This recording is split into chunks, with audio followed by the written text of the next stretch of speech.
नमस्कार, मी प्रतीक्षा, DNA मराठीमध्ये आपलं स्वागत। केवळ मडीतच नाही तर राज्यात वेगवेगळ्या ठिकाणी यांचे अनधिकृत बांधकाम, अनधिकृत थडगे, देवस्थानावर दावा टाकणे, पोलीस स्टेशनवर दावा टाकणे हे सातत्याने सुरू आहे। त्यावर कडक कारवाई होणे गरजेचे आहे।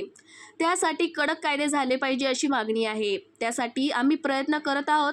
त्यात भविष्यात आम्हाला यश येईल असं आम्हाला वाटते, असं आमदार संग्राम जगताप यांनी म्हटले आहे। आमदार संग्राम जगताप, आमदार महेश लांडगे, आमदार मोनिका राजळे, हिंदुत्ववादी कार्यकर्ते सागर बेग यांच्या उपस्थित अहिल्यानगरच्या मढी येथे हिंदू सभेचे आयोजन करण्यात आले होते। त्यानंतर माध्यमांशी बोलताना ते बोलत होते। नाही, मढीमध्येच नाही तर प्रत्येक जिल्ह्यामध्ये, प्रत्येक शहरामध्ये, प्रत्येक गल्लोगल्ली या लोकांचे अनधिकृत थडगे, अनधिकृत बांधकाम, अनधिकृत रस्त्यावरती अतिक्रमण, कुठं नाही तिथं तुम्हाला सांगतो घुसणं, देवस्थानावरती त्यांचं दावा टाकणं, पोलीस स्टेशनवरती दावा टाकणं हे सातत्याने चालत आलेलं आहे। त्यामुळे हे सगळंच एकदा कुठं याच्यावर कायदे झाले पाहिजेत अशी आमची मागणी आहे। त्यावर आम्ही प्रयत्न करतोय आणि करू, भविष्यात यश येईल आम्हाला असं वाटतंय।